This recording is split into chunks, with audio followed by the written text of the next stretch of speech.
first experience with wanting to pursue acting was when you got the lead role of Alice in Wonderland in high school. Yes, that's right. Yeah, that was my first. Before that, I wanted to be a novelist, which I am now again. Yeah. But that was my first. I decided to try acting, and I got the role of Alice in Alice in Wonderland. I went to University of Windsor to study my BFA in acting, and then started to pursue it professionally after that. I know that it says that your first credit was a sitcom called Check It Out in 1987. Yeah, that's right. That was a half-hour comedy series. And actually, the two leads on that have since become very good friends of mine. And I think a couple years after that, you were also on the Twilight Zone. Yeah. Most of my work actually was on camera. Sailor Moon was one of the few things one of my very few voice credits. I didn't really pursue that side of it heavily. I was kind of pulled into it almost accidentally. Right. And I thought it was especially interesting that you were also on the Friday the 13th TV series. Yep. So one of the interesting things about my early career is that I seemed to get segued right away into playing moms. So even from a very young age, I was playing moms to kids who I was too young to be their mother.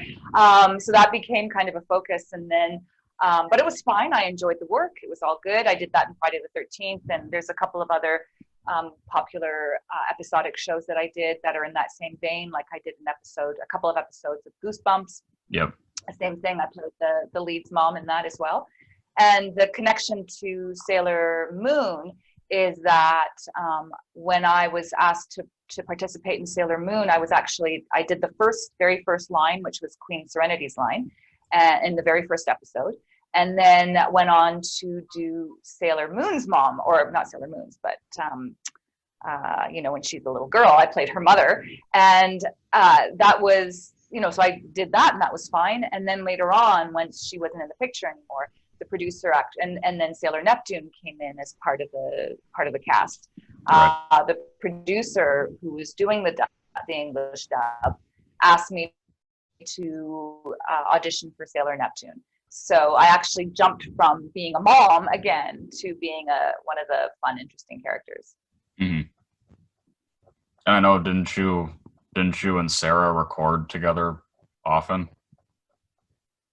Yes, so that's very unusual, to be in a voice dubbing session and to be participating with other actors at the same time.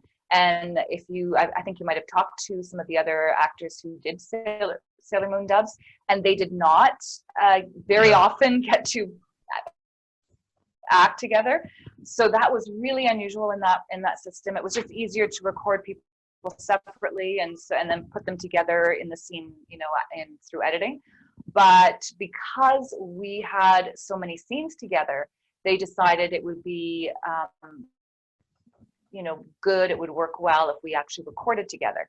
And so that was so much fun because I actually got to show up to work and work with another person instead of just sitting in a booth by myself or standing and, looking at the screens. They use this system that you've probably heard about it, where they use what they called a rhythmo band.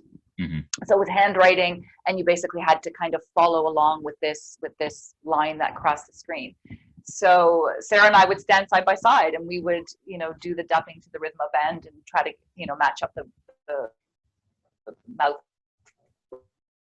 flaps, and we just had so much.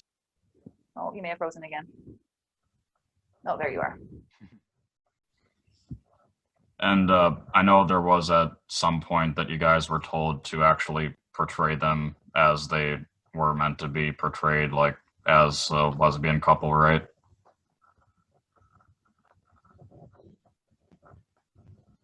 Yeah, well, so we gleaned pretty quickly that they were a lesbian couple, and so we would talk about that in the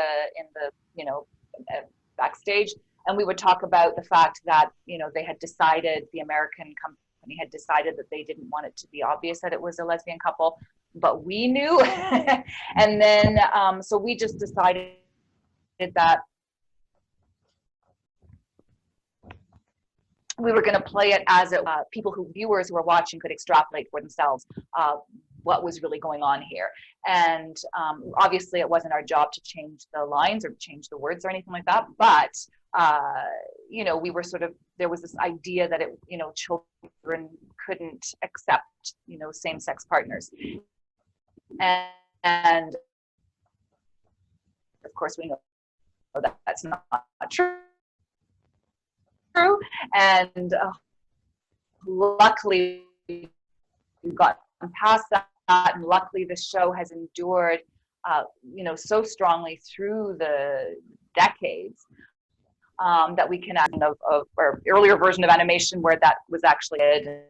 And you know, when I talk to fans who grew up in that era, and they come from the LGBTQ plus communities, you know, they will say that they absolutely understood that this was a lesbian couple, and that gave them something to feel like they were seen and that they were included in, you know, the narratives that they see on the screen. And you know, and I also have talked to many fans who say, you know, they didn't understand what was happening when they were 6, but they understand now. So I think it all depends on where you are as a person, what you're thinking about, what you're ready for, what you're curious about, relationship. But now, of course, it's all out, you know, we don't have to kind of tiptoe around it. Right. And I know that even in like being on TV here, when it was on Cartoon Network here in the US, even in episodes like episode 110 and 111, when, you know, when both of them die, I think it was pretty obvious to see that based off the lines of dialogue that were translated and still kept in the English dub, that, you know, they weren't just cousins. Yeah, actually, the one thing I do remember specifically too, and I think you can hear this if you listen to the dub, that at first we were instructed to voice them lighter and higher and more like young, like almost like teenagers. Yeah. But then I think then later on in the dub, we were instructed to bring more maturity to the voices, and, you know, our voices slowed down. We lowered our voices a little bit, especially Sarah, who was definitely going for that non-binary approach to her character. And once we got into that world, we were like, you know, it's I think probably they knew that they were going to be more apparent with what this relationship between these two was, and so therefore they also wanted them to be mature young women, and maybe not, you know, young adolescents. So that was probably a lot why by the time we got to those scenes that you mentioned, to your point, it was much more obvious anyway. I mean, the whole episodes around there just became much more romantic and committed and loving, and then it started to become this really significant relationship, and that's where it ends, like they're this true love bond. So I think that's also an important dynamic and an important process when you're a young person and you're exploring who you are in the world. You know, you can go from, you know, fun flirtatious engagements with other people, and that then maybe you also find your way to more you know, more meaningful connections or more long-term connections. And so I think that those two characters got to explore that as well. Right.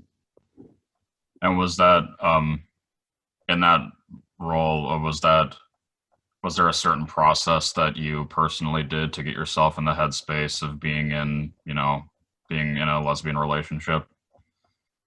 No, I mean, I think that when I approach a role or when I'm writing something, I look for the humanity in the person, and that we're all the same fundamentally, right?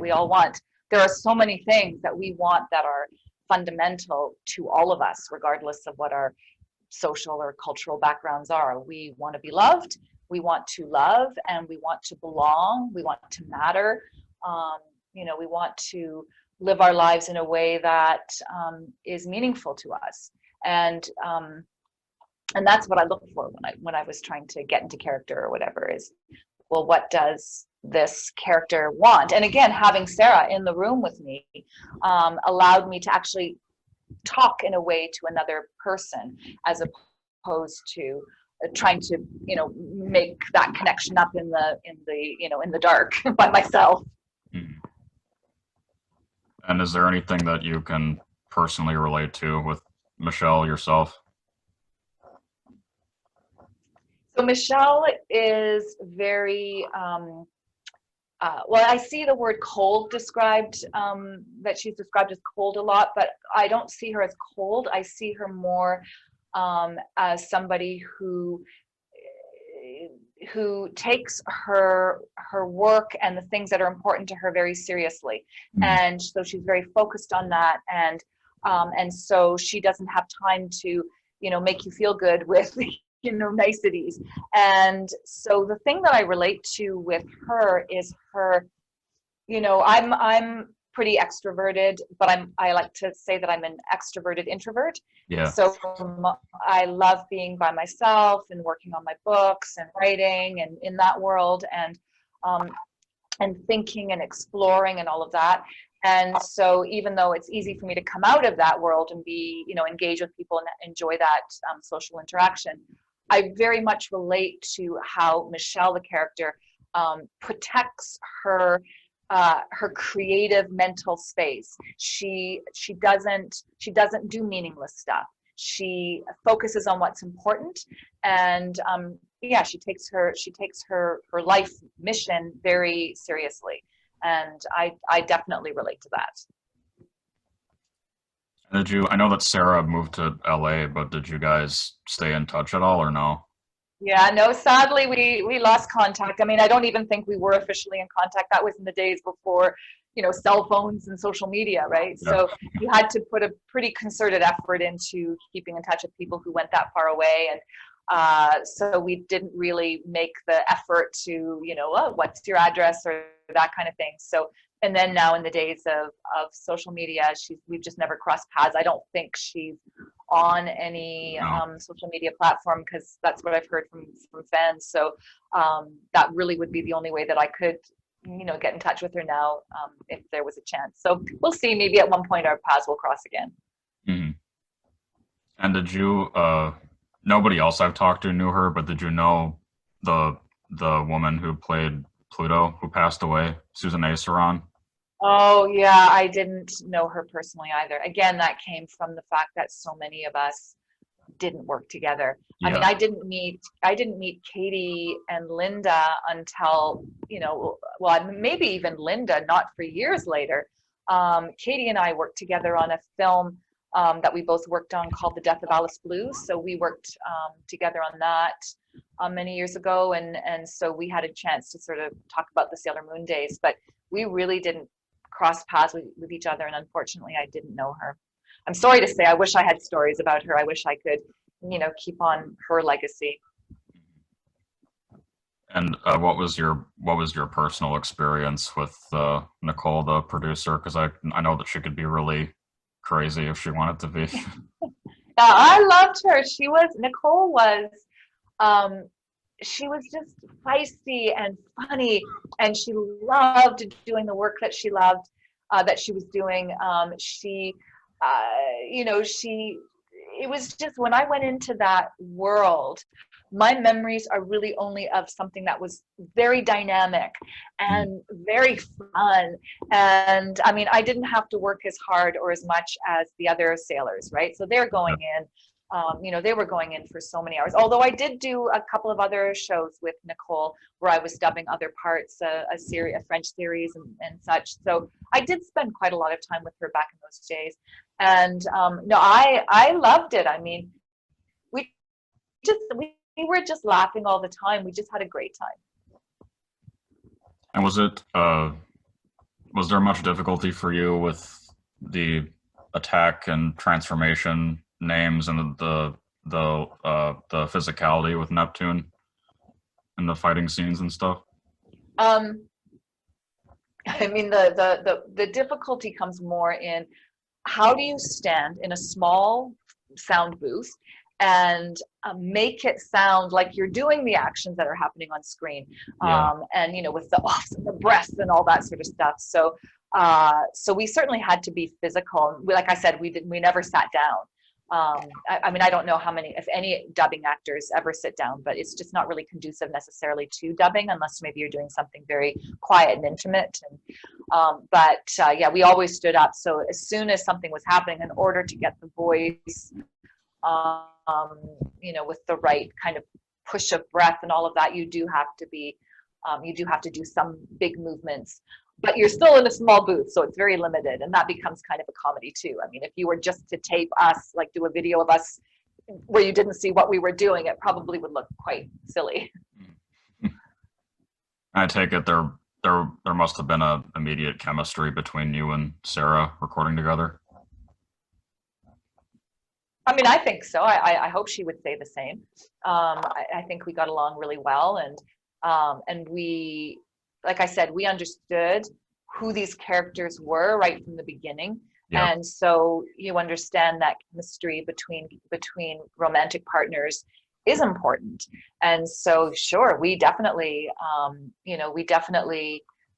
made sure to honor that aspect of it. But when you're acting too, chemistry is different between actors, regardless of gender or gender identities. It's different than what it is in real life, right? So you're still, everything about performing and everything about writing is like a distillation of real life. So you're taking you're taking what happens in real life, and you're honing it into a crystal, into a magical crystal, and accessing that and using that for your performance. And so obviously, when you're talking about chemistry between any actors, it's tempting as viewers to romanticize those relationships, but chemistry between actors comes from a different place. It doesn't come, I mean, it can obviously be romantic, but it comes from a different place. It comes from a willingness to listen to each other, and Right. a willingness to communicate with each other. So you're not just kind of two people not even paying attention to each other, just sort of mouthing your lines. So and Sarah was lovely to work with in that regard. I mean, we were able to feel safe and comfortable with each other, and we both had the same goal, which was to do our best with these characters and to be true to them. And were you since you had the audition for Neptune too, were you told to base the performance off the Japanese? Like, were you shown the Japanese first? No, that's the thing that was so disconcerting, and in terms of even understanding what the series was back in the day before anyone had seen it, right? We really didn't have a chance. I mean, if that's one of the things that we can say about that process, is it wasn't like we were creating roles that from scratch. We weren't creating roles that had been written on the page and bringing them to life. We were recreating roles that existed in another, from another place, and then having to turn those roles into our own roles, right? So the Japanese Sailor Neptune is not the same as the Canadian Sailor Neptune, who isn't the same as the American Sailor Neptune or the Italian one, and so on and so forth. So we're all going to bring something different to it. And but the really tricky thing for the actors doing all the dubs is that we really did not have a chance to kind of sit down and watch those shows and get to know them. I mean, there was no other version to watch where we would even have understood what was happening. So you would see the little clip that you were coming in to dub, and very quickly having to extrapolate and make decisions in terms of how you were going to act it. And then not only that, but you're doing a performance, and you're having to match up the lip movements, right? So it's not like sometimes in animation, the voice actor will create the part, they'll perform the written word, they'll interpret that, and then the animators will work with what they brought, what performance they brought to the screen, to the voice, to the sound. But we didn't have that. Like, we had to we had a very small box within to create those characters, which was Yeah. you have to match the lip flaps, you have to match the words that have been chosen to, you know, be part of that dialogue, and then you also have to bring something of yourself to it. So it's hard work. It's very because you're working in such a small box and still trying to make it look like you're not working in any box at all. It's a tough job, but the challenge is great. I think that's one of the reasons why we all had such a great time on that show, because the challenge was great. We had fun doing it, and then it went on to be this huge success. Mm-hmm. And did you personally? How long did it take you to kind of discover how large Sailor Moon was? It probably didn't take too long to figure it out, because I had so many young people in my life who were obsessed with it. Oh, And so, yeah, like little kids, you know, so many, and then I would sort of casually mention that I had done it, and they would flip out. So I was like, oh, okay, so this is a big thing. So then there was kind of a pause, because at the time I understood that it was a big deal. And then there was a big pause of about 10 years where I figured, you know, well, that was the end of it. mhm. And then there's been this huge resurgence of interest in it now, because I guess they've done the new versions, and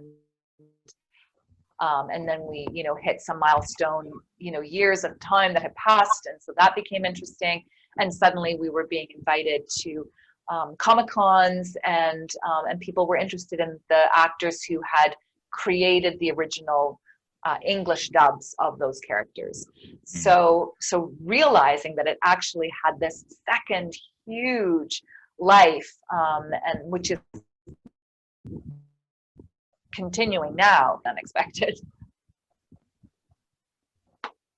And so I do want to go back to touching on your on-camera role, since I know that you hadn't really talked about that a whole lot in interviews, and I think some are really interesting. I know you were on a TV movie called Devil's Food that Suzanne Summers did. Did you get to interact with her much?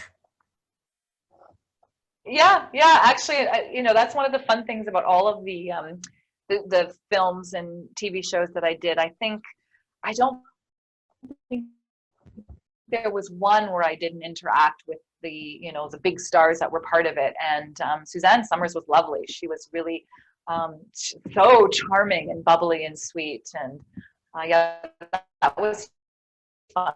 And I'd forgotten about that one, actually. I should ask. And then you also got to be in Strike, which is obviously a big movie. Yeah, and one of Kirsten Dunst's first big movies. That was a wonderful movie to work on.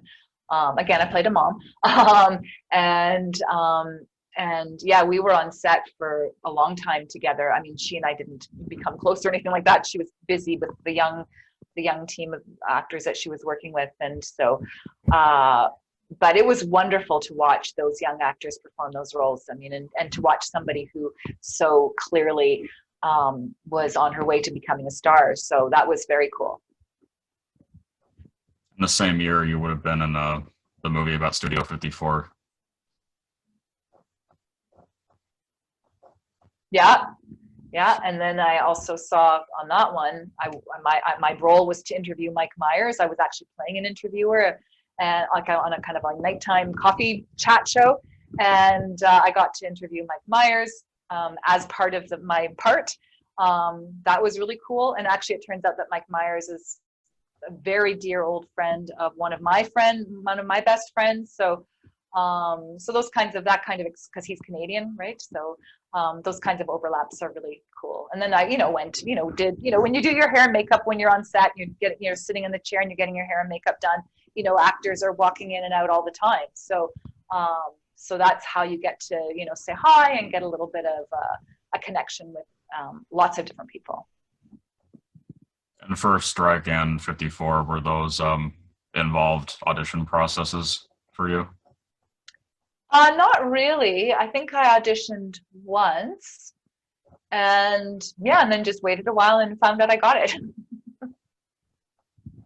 I thought it was interesting that you got to be in projects with Nev Campbell twice.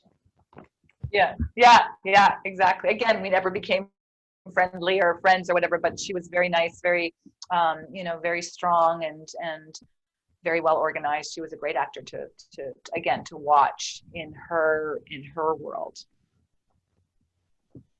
And with it was called Three to Tango. Did you get to meet Matthew Perry and Dylan McDermott or interact with them much? Yeah, I didn't get to interact with them much. I wasn't in a scene with them, but again, we crossed paths on set. So I don't have any cool stories, but definitely, had a chance to say hi. And what about with since you got to be in the TV movie that John Ritter was in, obviously before he passed away, is there any memory that you have with him in particular? Or?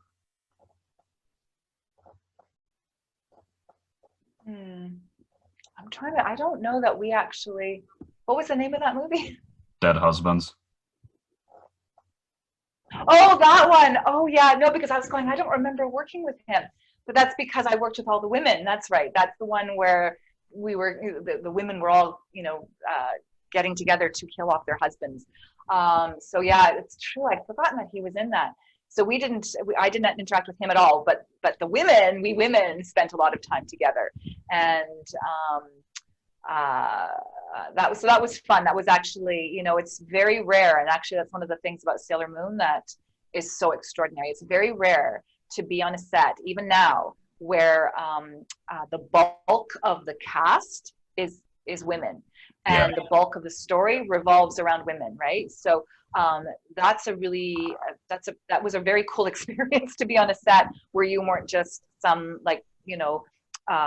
girlfriend of or wife of or mother of, even though my part was smaller. Those characters were actually the reason for the story, and the story was revolving around their around their secret inner and turmoiled lives, so when you get to sit on a set surrounded by other women, that can be a lot of fun, because it's just a different dynamic. So if you got to work with all the other female actors on that set, do you have a particular memory with Nicolette Sheridan then, or?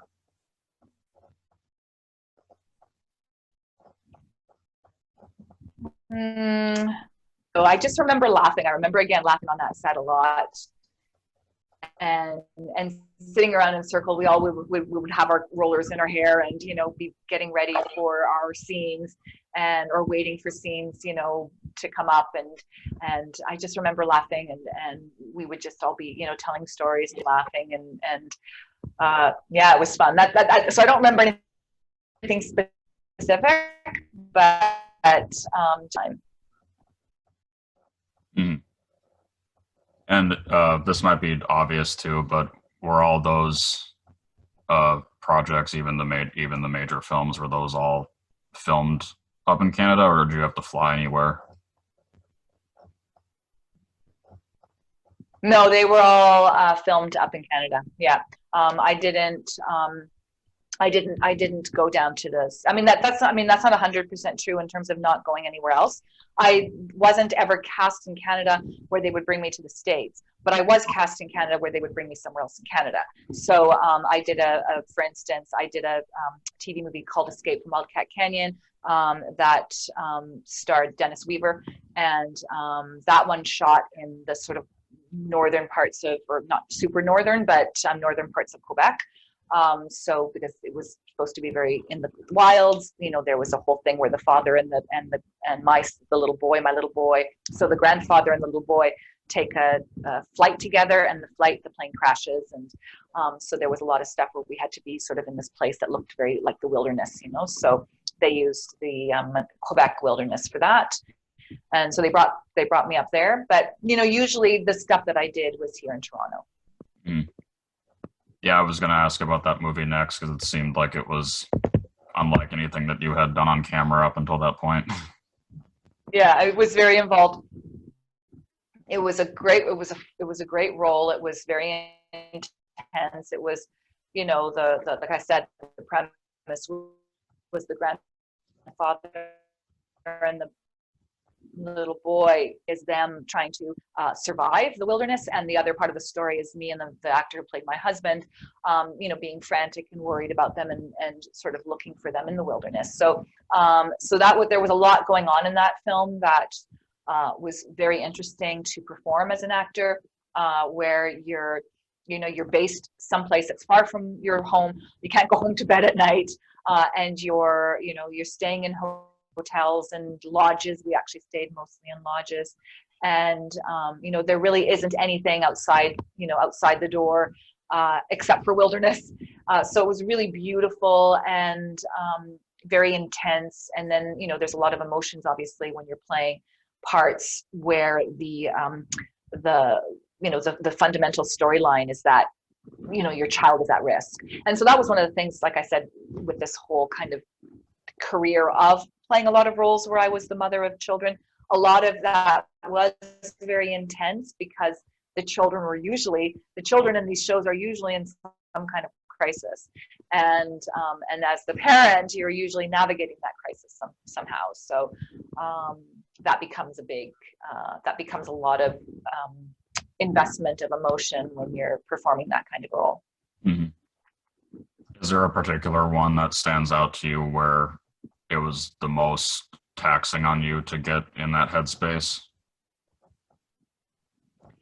I would probably say that one because, okay. And here's the thing that is also one of the things that makes those kinds of roles taxing is not just that emotional state, and not the fact that you have to revisit and get to that emotional state day after day after day for many days in a row. It's that you're also simultaneously an actor on a set, and you're breaking for lunch, and you're getting your hair and makeup done.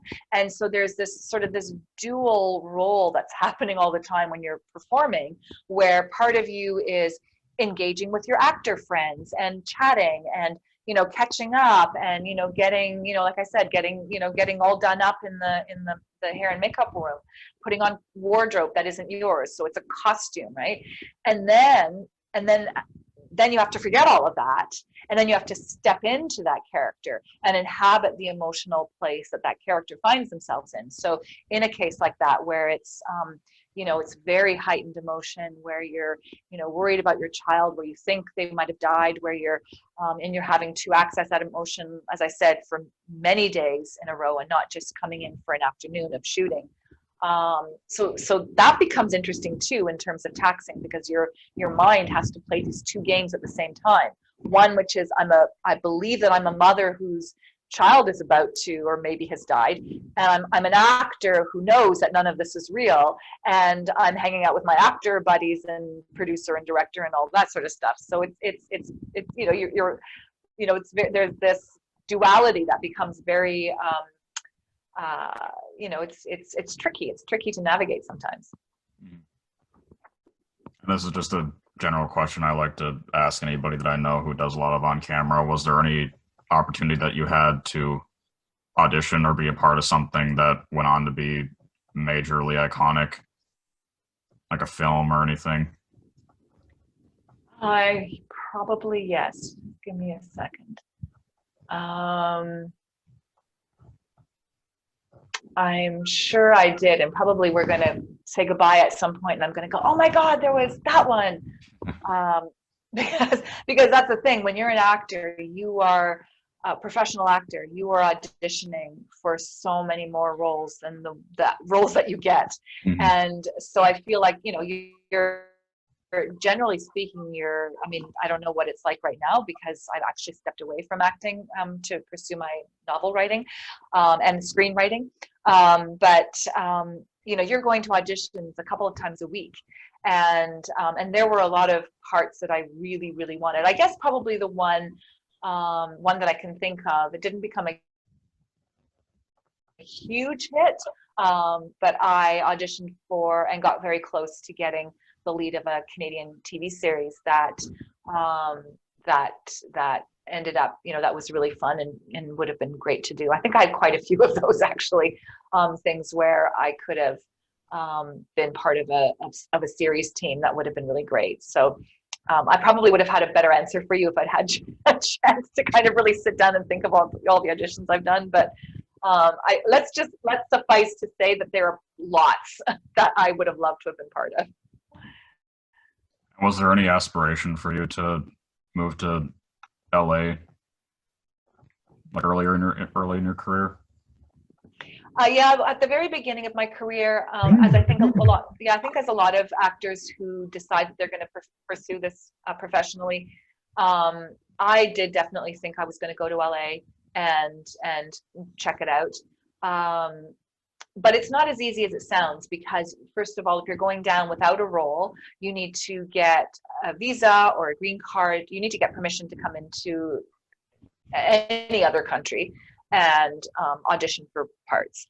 They can come to me and ask me to audition, and if they cast me, the production company can facilitate the work visa for that project. But to go down to the States without that in place, it's tricky, because on the one hand, that is an opportunity to really go to those auditions every day. There's many more auditions in LA, many more projects happening in LA than there are in Canada. So you have much more opportunity to go into auditions and potentially get something. So it was tempting to see, could I organize a green card, or a visa rather, work visa, and go in and see what would happen. But the more time passed, the more I really realized that I wanted to stay here. I had children. Their lives were here. I didn't want to uproot them. The more time that passed, the more difficult it became to make that commitment to leave. And then it just became something it was very urgent. I wanted to do it. And then it sort of kind of like faded into the background. Like, when you pass a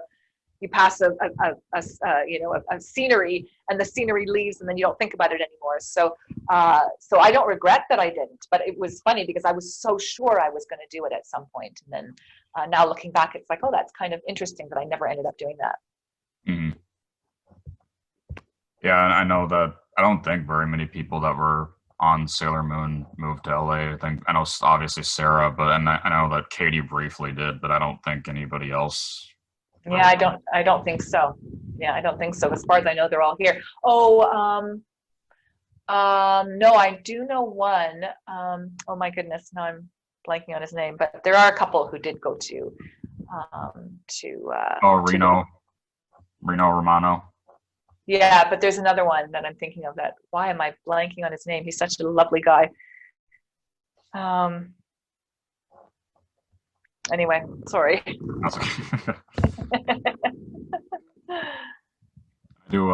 And around the same time as Sailor Moon, you were in that kind of intense TV movie with James Woods called Dirty Pictures. Oh yeah. I remember James Woods walking around set holding a little dog all the time that had a little pink bow in its hair. That's what I remember about James Woods. And going on into the 2000s, you got to be on 2 episodes of Queer as Folk. Mm-hmm. Yeah, that was a great experience. I worked with a wonderful director, worked on a show that I really admired and respected, and so that was really that was very exciting. Is there much of a story that you have with that? I don't think so. I mean, I think what I remember about that one is they brought me in to play a lawyer, and I can't remember. I mean, those are one of those roles where you go, oh, maybe they'll expand this role and bring her back, and but they didn't. So so nothing much happened after that one. There was a darker TV series like a year after that you were in called Kojak. Oh yeah, that's right. Yeah, so that was so I guess an interesting story about that is that when you're a Canadian actor and you're working on an American show, Yeah. one of the things they always tell you is you have to watch the way you pronounce certain words, Mhm. like about and house. And and so I do remember one of the producers saying to me something like, you know, we always have to watch with you Canadian actors that you're not saying a boot to moose. And so then it starts to play with your mind, right? So every time you say those words, you're like about, house, you know, and so that one of the things I just remember when you said that, I just remember being on set and thinking about having to watch how I pronounced certain words to make sure they didn't sound Canadian and that it sounded American. I mean, I didn't really have to do any accent work in any of the parts that I did on film and television or on or any of the voice work, but was for the American, like we're for American films and television shows. And so you have to be conscious of the fact that there are certain ways that we say things or certain words that we use or certain ways we pronounce words that is specifically Canadian. And maybe it's not really obvious at first, but when you're looking at it very, you know, closely the way you would if you're a director or producer of that show, you're going to notice all those, you know, distinctly Canadian pronunciations. And so that's something that I did have to think about. So it's not very a deep, dark story about working on that show, but it is kind of a funny thing to realize that you know, although it sounds to me that we speak the same more or less, there are these slight variations in the way we talk. Mhm.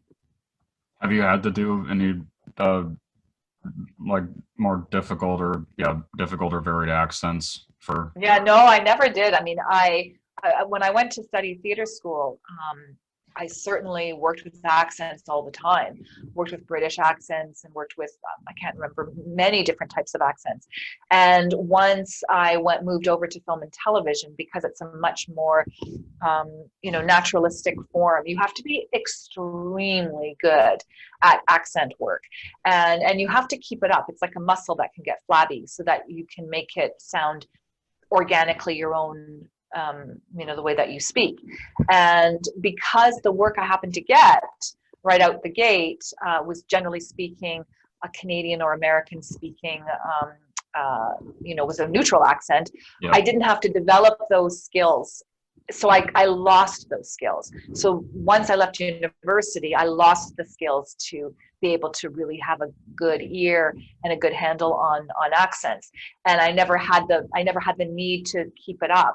So then it came to a point where if I was asked to audition for a part that needed an accent, unless it was an, you know, maybe a British accent was probably the one that I could possibly at the time pull out, I wouldn't take those auditions because I knew that I just didn't have the facility anymore to make it sound like it was actually the way I spoke. Mhm. I guess this is kind of going in line with what I asked you about getting a chance to audition for anything major. Is there anything that you can think of that you turned down? That was? Yeah, I definitely turned down parts where there was gratuitous nudity when I was younger. Oh, mhm. Yeah, so that's probably the only kind of part that I turned down. The reason I left the business actually was because the older I got, the more out of sync. I mean, I started off, like as I said earlier, I started off pretty out of sync, that I was playing moms to children that I physically could not have had, that, you know, that I was too young. But that got more and more exaggerated the older I got. So I started to get to an age where I had to play grandparents in my 40s and a grandmother in my 40s. And that disconnect between the need for women to look desirable or to look very young or to look very pulled together in North American film and TV, that just really started to grate on me, and I just lost this desire to have to represent that to the world all the time. I mean, I don't mind, you know, putting on makeup and doing my hair and, you know, looking, you know, nice. But I didn't want that to be my identity, and I didn't want that to be the sole identity that I portrayed to the world, that all that mattered was that I looked a certain way. What matters to me as a creative person, which is why I focus entirely now on my writing. What matters to me as a person is exploring what it is that makes us uniquely human, why we connect to the things we do, what scares us, what frightens us, what do we yearn for, and how is that different from one person to the next. And when you're an actor, those are the things you want to explore. You want to get deep under the skin of that character and figure out what makes them tick. And if you're always being asked to either play the same characters or worry about the way your face looks on camera and how, is it flattering and that kind of stuff, it takes away that ability to access, or it did for me anyway, to access the emotional stuff underneath, the humanity underneath that I was interested in exploring. And so it just started to become I started to reject that reality. And so in a kind of a very general way, I turned down that world because it didn't really reflect what I wanted to do and what I wanted to say. And when you did leave the industry, did you have any immediate regret or no? No, and that's the strangest thing. In fact, I held on to my agent for the longest time. I mean, actually, she retired, and I sort of kept her. She would check in with me every year, and she's like, "Are you still? Do you want to come out? I can get you into some auditions." And I always would check back with myself, and I was always like, I wanted this. It was my life for so long. I lived for it. I dreamed about it. I loved it. I mean, I loved everything about acting. I loved the voice work. I loved doing commercials. I loved, doing the film and television parts. I didn't just love the good stuff. I didn't just love the, dramatic roles. I loved all of it. I loved being on set. I loved, meeting people. So by the time that I made that decision that I had kind of reached the end of my creative rope with acting, I really did expect to either immediately regret it or maybe kind of step back in after a couple of years or maybe after a year. And then every time my agent checked in with me, I would be like, nope, I still don't feel like going back to it. I don't miss it.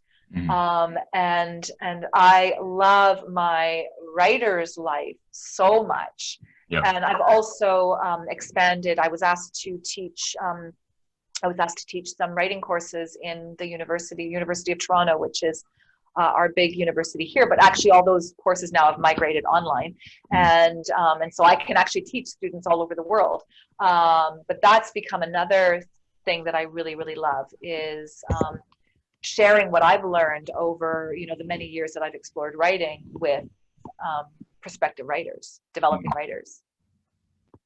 Well, it is nice that you can still, because writing is still a form of art in a way. So, well, for me, it's actually a much more satisfying form of art because when you're an actor, you're interpreting somebody else's words.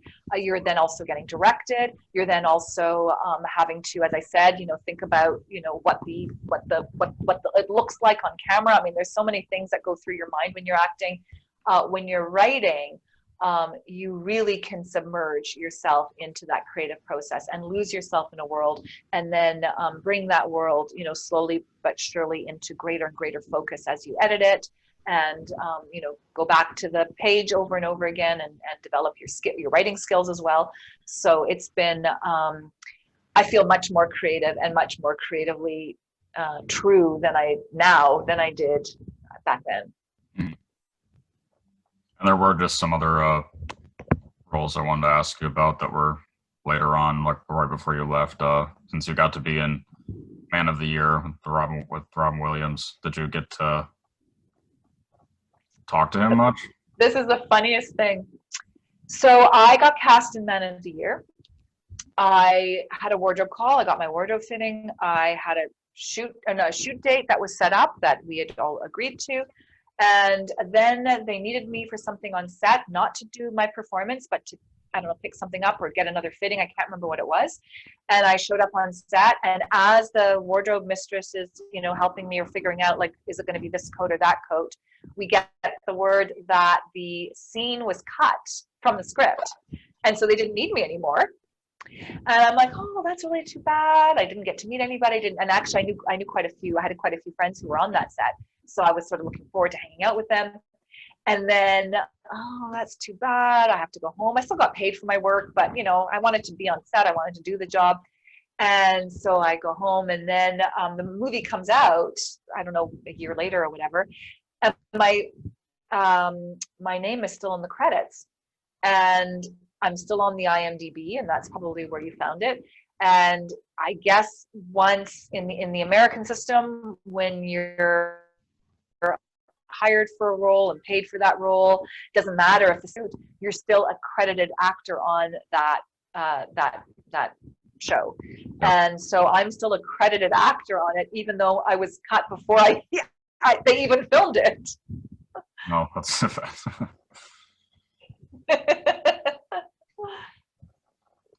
And a couple of years after that would have been another really cool TV show, Listener. Oh yeah, that was very cool. Yeah, I forgot about that again. I was a distraught mother on that one, with children in crisis. And what was the horror movie Death of Alice Blue that you were in with Katie? Yeah, so Death of Alice Blue is a film that you might still actually be able to find on certain streaming networks or movie databases. It's a really cool film that was made kind of, what do they say? It's Tim Burton meets the vampire genre. And so, so it's done more as a stylized, almost psychological vampire film, as opposed to a gory guts and blood type of event. Like, it's not really horror so much as kind of this cool and creepy and very artsy take on the vampire genre. And Alex Appel, who was the star of that film and the producer of that film, she and I are working together, or have started to work together over the last several years on screenwriting projects. So she actually produced and directed a film called Modern Persuasion that came out just this year, actually, on streaming, or on some kind of streaming station networks. And I wrote the original script for that. And so she and I worked together on that. So that was I didn't know her until we worked together on Death of Alice Blue. And I got to play one of the most fun parts of my life, because I didn't have to play a mom. I got to play a vampire, the head queen of the vampire sect there. So so that was very, very fun. And Katie came on that set, and she actually plays a victim in one of the scenes.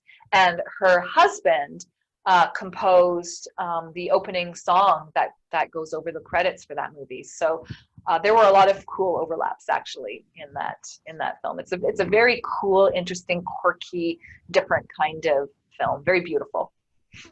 How was that like for you, stepping into playing a evil role? Yeah, well, those are the most. Most actors are going to tell you those are the most fun, right? Mm-hmm. Because you get to play this role that you don't play in real life. And because it's a vampire, there's a kind of a heightened aspect to that too, where you're playing something that's on this other level of fun. Like, you just get to create this sort of fun, juicy character where they're not the same rules when you're creating a role like that the way there are if you're playing a distraught mother. If you're playing a distraught mother, you have to really go into that dark place, right? When you're playing a person where the whole world around you is at your bidding, you get to have a different kind of ease. You get to have a different kind of life feels different to that kind of character than it does when you're a distraught mom. So wear wonderful clothes, like really glamorous clothes for which I didn't get to do a lot as in my mom life. So yeah, we just had a great time on that film. And I know even before that you were in a good amount of TV series that were in the horror genre. Were you personally a fan of that genre or no? It's so funny that you should ask that because there are a lot of horror films that I admire in terms of the way they're done. Get Out, The Ring. Yep. I'm trying to think of, but there's a lot of horror films that I watch, but it's not the genre that I would say I love because it's scary, right? So and I get scared by those movies. But one of the first screenplays that I ever tried to write was in the horror genre because I had an idea for it and wanted to see what would happen if that was explored. But that was actually a big learning experience for me in terms of, what it means to learn how to write a screenplay. So unfortunately that never made it anywhere, but, or got developed, into a film. But, so I'm very curious and interested in the horror genre. Even my two novels, neither of them they're not horror. It's not horror, but again, there are these dark aspects to the characters. There are, bad guys in it, or, I still, even though it scares me as a viewer, or a reader, exploring the dark side of things is interesting to me. I know, one of the last things you did was it wasn't totally horror, but there were kind of horror elements to the episodes. Was Warehouse 13? Oh yeah. So again, just drop mother and that one. The kids just kept getting older. And yeah, that the atmosphere on set there was quite the opposite of being on a horror set. Like they just had so much fun with that show. And I think you can tell when you see the show that the leads on it, just have so much fun on that show, and the dynamic was really easy and comfortable. And again, that makes it much harder than to be the distraught mom, because everyone around you is just in a great mood and getting along and having fun and ribbing each other and joking around, and then we have to start the scene, and then you have to kind of go to this dark place. So if you're playing that kind of a role, so. But that was lots of fun, that episode for me. As overall, as in most of your roles in your acting career, has it been, has there been anything that was overtly negative, or has it been mostly positive for you? I'm going to say it's been absolutely mostly positive. Okay. The negative aspect is the one I mentioned earlier, which is this, odd and negative impact, I think, on women in the industry, about having to, be to look a certain way and all that sort of stuff. But I think for me, when I first started working in the industry, there was sort of this cliche that female actors were negative towards each other, or cut each other down, or you couldn't trust each other in an audition room. And I don't know what young people say now about that dynamic, but it is not true in reality. Women are incredibly supportive of each other, incredibly nurturing with each other, and so many of the things that I did involved other women, including Sailor Moon, and so when I went on set, that was my expectation, because that had been my experience. And when that's your expectation, then that becomes like a snowball effect, right? And so then it starts to become a self-fulfilling prophecy. My expectation was that I was going to go onto set, I was going to have a good time, I was going to be, I was going to be in respectful communication with other people, and we were going to be supportive of each other. And that was my experience. I mean, there are maybe a couple of glitchy little times when, not with women, but when I felt vulnerable on a set. But that was definitely the very rare exception. And in general, I just felt like I was in situations where we as a team had each other's backs. That's good. Yeah. And I was just wondering, that just made me think, since I know that Terry Hawks did On Camera prior to Sailor Moon, did you know her? No, so the fun thing about Terry is I didn't know her prior to Sailor Moon, and we actually didn't run into each other a lot afterwards. I would have met her a couple of times during that period. But we've actually, so one of the things I do that I do love, and that is my one toe still in the acting world, is I take a weekly, now online, improv class. So there's this wonderful teacher in Toronto who puts no pressure on improv in terms of this must be funny, or it's a performance-based result that you want. It's all about just, you know, getting together and sort of playing with other actors. And Terry ended up coming into that class with me, and so we actually spent a few years going to this class together and having lots of fun and connecting with each other. So she's actually one of the people from that group who has been the most impactful on my life today. Okay.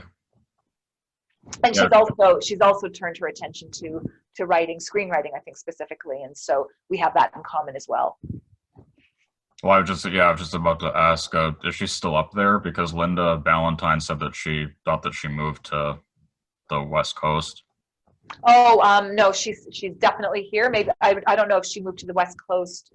Oh, it's not Terry Hawks who moved to the West Coast. It's Tracy Moore who moved to the West Coast. Okay. Yeah, I mean, if maybe Terry did at one point. I don't think so, though, not as far. But anyway, Terry is here for sure, and Tracy for sure is on the West Coast. She's living on an island, I think, just north of Toronto. Not Toronto, Vancouver. Sorry. I know that the last thing that your last credit is looks like it's a really intense short drama film called Baby Half-Lie. Oh yeah, that's I did that as part of there was an initiative to promote BIPOC filmmakers, especially young BIPOC filmmakers, and that was a short film that this young woman wrote and then directed, and you know, that was the kind of experience, you know, you live for as an actor, to be able to come into a be able to come into a story like that and watch somebody be supported in terms of bringing their voice to screen, and watching somebody at the very, who's a creator, who's a director, who's a writer, at the beginning of her career, you know, really blossoming and being directed by this person, and just gaining insight into how she developed that story. And yeah, it was actually a wonderful, you know, last project in a way, because it was intense, but it was also incredibly powerful and incredibly moving to be part of that production. I do like to end every interview I do with asking, what do you want your legacy to be? Well, I would like my legacy to be found through my books. Okay. That people come to my books and they feel that they're seen and heard, and at the same time they're immersed in a really engaging story. Is there something that you, or in terms of your acting career, when people see you, like, is there something that you want them to take away from your performance? Well, I would probably say that since it's become probably the biggest well-known thing that I've done is Sailor Moon, I think that I'm very happy if Sailor Moon is my acting legacy. Okay. To have that character who was so meaningful to such a marginalized community, to have that be a legacy is, I couldn't ask for anything more. I mean, I you know, sure, as an actor, you long to play those, you know, those dramatic, you know, powerful roles, but fundamentally, those roles come and go. What is more meaningful than to have played a role that actually helped people find themselves, see themselves, help them survive, get through tough times, and help them feel validated that you do matter and you do belong, and we see you and we are you, and we represent you and we want to represent you. So without hesitation, I would say that I'm very proud that Sailor Neptune is my legacy in my acting career.